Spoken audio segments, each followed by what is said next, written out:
social media in China is pretty different to the rest of the world. So today I'm going to give you guys a quick look.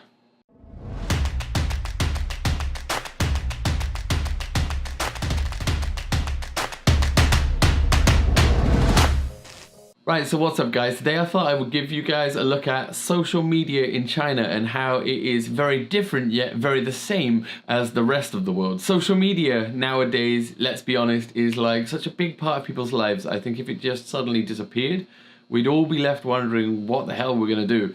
I know me myself, I check my social media in the morning. As soon as I wake up, I'm like, oh yeah, open my phone like it's the morning paper. So that has become a massive part of everybody's life. People are constantly, when you're out and about, people are on their phones, they're listening to music, they're posting pictures to Instagram, they're updating their status on Facebook, they are watching videos on YouTube, they're searching for things on Google. It is like inherently part of everybody's life. When the first thing when I want to learn how to do something, now I don't ask people, I just Google it. Or usually even better, I usually YouTube it because there's a visual tutorial. I'm a much better visual learner, so YouTube, like everything I've learned about making YouTube videos, I've learned from YouTube itself. It's like an ongoing cycle. You learn and you put it back onto YouTube and so on. Anyway, today I was going to discuss like a few points about the social media here, and also I wanted to an excuse to use my new green screen, which I'm not using right now, but I'm going to jump into in just a second, so I can show you around the Chinese internet. Now, if you didn't know, China cuts off, I think, like about 70% of the internet. Why is never really that clear.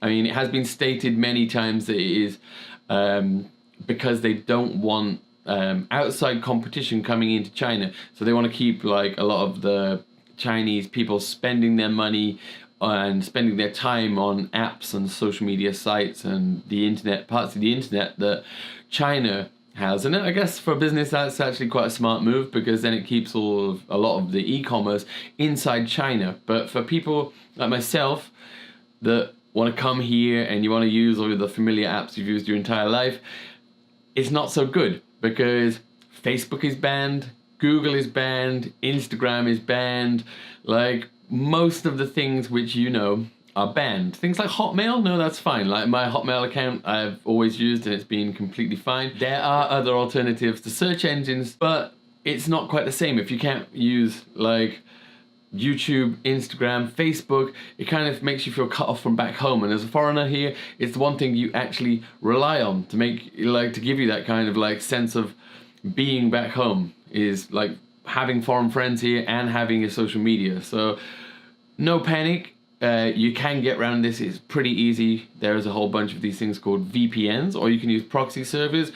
And this kind of basically jumps the Great Firewall by fooling it into thinking you're in a place that it allows, not in a place that it doesn't allow, and then going on to Facebook. So does this mean that Chinese people just don't use any of the similar social media apps? No, not at all. I mean, in fact, what they've done is they've copied. There's like a lot of almost identical copies to like the social media we have in the West. Now, I'm sure there's a lot more than what I just know, but if you know more, if there's something which is really cool and you know about it that I can access in China that would be kind of fun, hit it up in the comments down below. If there's any apps, or as they like to call it in China, apps, that you think I should be checking out, hit it up in the comments down below and I will be sure to check it out, and who knows, I might make another video on it. Anyway, let's do this. Right, okay guys, so the first one we're going to look at here is called Bilibili. Bilibili is kind of weird. It's like not just your average video site. What they've done here, you can see all up in like the kind of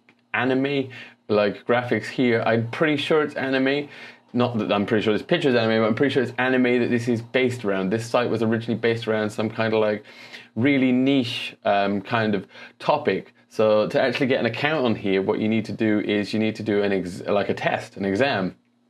Now the first part of it is just, it's all in Chinese as well, which makes it harder for the average person. So I can kind of get through it, but essentially, like the first part of the test is just like how to be a good netizen, how not to be an asshole on other people's videos. Now the second part of it is like all questions to do with this like super like very specific niche or niche, whatever you want to call it, that this site is based around.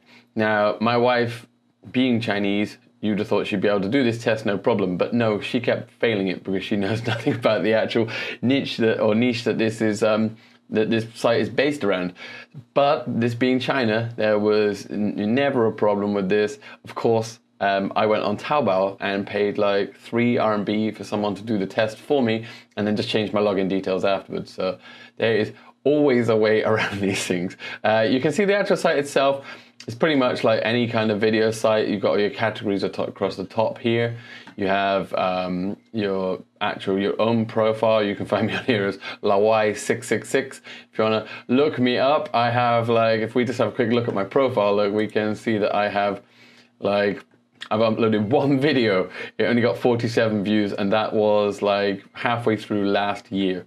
I haven't actually done anything since then because I don't know, I just keep forgetting about it. I really should do it. You get like, look, I just went earlier and typed in foreigner, and you can see there's quite a lot of other foreigners like myself that are here in China making videos. Lots of them just do it in English and leave it at that. Some people put Chinese subtitles under it. I guess some people get helped out by it. There's some people here, look, these guys, it says these are foreigners are speaking Chinese, and they're just going to do like some other speaking related stuff, I guess, to like show off their Chinese. See this guy here, foreigner walks into him, foreigner asks for, this is a complete shambles of a person called Uncle Rain, who is a douchebag. He's actually a convicted criminal, if you didn't know, and he went around trashing other YouTubers till he got chased off the site.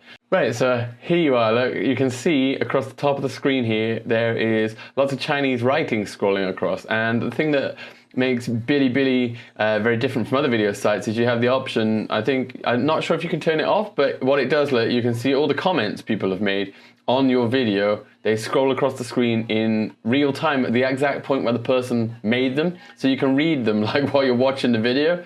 I guess for me, I think it's kind of annoying. If I could find out the option to switch that off, I would, because you can see it kind of gets in the way of the video. So there's actually a specific kind of name for this, where the comments just scroll across the screen and you can read them while you're watching the video. I'm not really personally a fan of it, but it seems to be a massive thing in Asia, so, you know, that's it, Bilibili. Next one I'm going to look at quickly, is this one. This is huge. It's called Weibo. It's from Tencent, I believe. It's a bit like Twitter and Facebook all smashed together. You can see, look, you have your profile here, look, you can see this is my amount of subscribers, people I follow, and this is my feed. It's kind of regular, kind of Facebooky, it's regular like Facebook, sort of like Twitter type stuff. I guess more like Facebook, but it is billed as being the Chinese Twitter. So you've got like people sharing pictures, people sharing videos, people going live, all your adverts. If you click across here click on my profile, look quickly. You can see, look, here is, once again, look, my subscribers, people are what I follow, and then here is me, look, this is all the stuff I posted a video here, some pictures. Because this is by a company, Tencent, which also does probably the biggest one, WeChat here, which I'll get into in a while. It has the 3x3 grid which WeChat uses. They only let you upload a maximum of 9 pictures at a time. You can choose between 1 to 9 pictures, obviously, but if you have 9, it makes this nice grid. If you have 4, it makes a nice 4 grid. If you have 3, it makes the 2x2 grid. If you have 7, it's kind of annoying if you have like a number like 3, I guess, or like 5 or 7, because then it doesn't make a grid and it just kind of makes a weird looking shape. People do get around this by doing clever things like putting white squares in, so it spreads those 5 pictures out and it still makes the nice grid.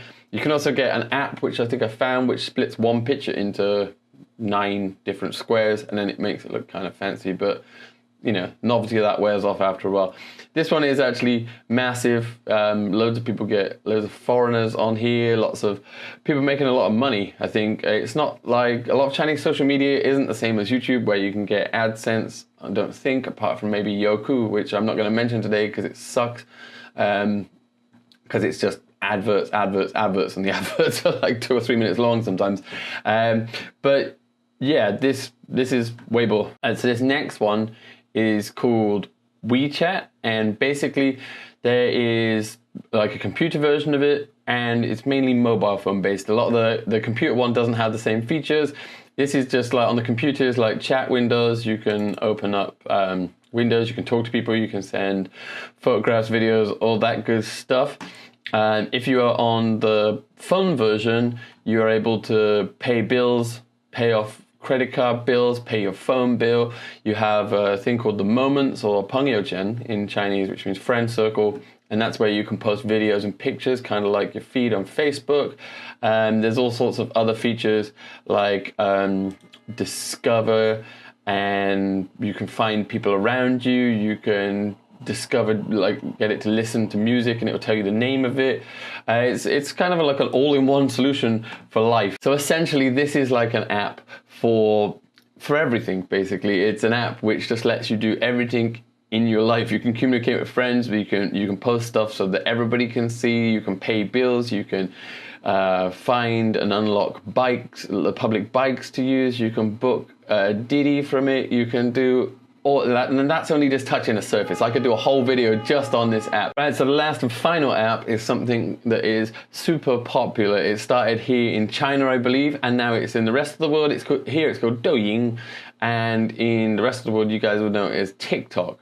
But in my opinion, this is like it's a typical Asian app. Now, I'm not really a big fan of this. I don't like this kind of thing at all. It's kind of like stupid videos that people, like just make stupid little funny skits or do like mime to famous songs. It's not really my kind of thing, but it is super popular. Everybody is doing, and it kind of adds these silly filters on your face. You can slow it down if you can't do the dance moves or the singing, and then you can speed it back up afterwards, which gives kind of weird results, but that's what people love.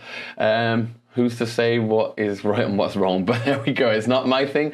But if you like making super short videos, as it calls it, then it may be for you. And that, guys, is pretty much it for today's video. I just thought I'd touch on 4 of the super popular ones. So if you know of any more, be sure to hit me up in the comments down below, and I'll definitely check them out. Actually, if you guys can help me out, pop some comments down below. I'm looking to try out the Chinese live streaming, but I don't know which kind of apps are any good for this, because that's a whole different ball game of Chinese social media, and Asian social media in general, I guess. Live streaming, it's not like the classic live stream we know in the West, where people just play computer games and other such stuff. It's like that, like this stuff where there's like hot chicks sit there and talk and eat, or people eat food, like this sort of mukbang, I think. There's all sorts of weird stuff. Like, live streaming is a whole different world. So if you can nominate me some apps that I can try and some things that I could maybe live stream myself doing, then hit me up in the comments down below. I'll give it a try. I'm definitely down for giving it a try. If you liked it, guys, smash that like button. If you really liked it, consider subscribing for more of these videos. And I guess, guys, I'll see you next time. Anyway, bye-bye.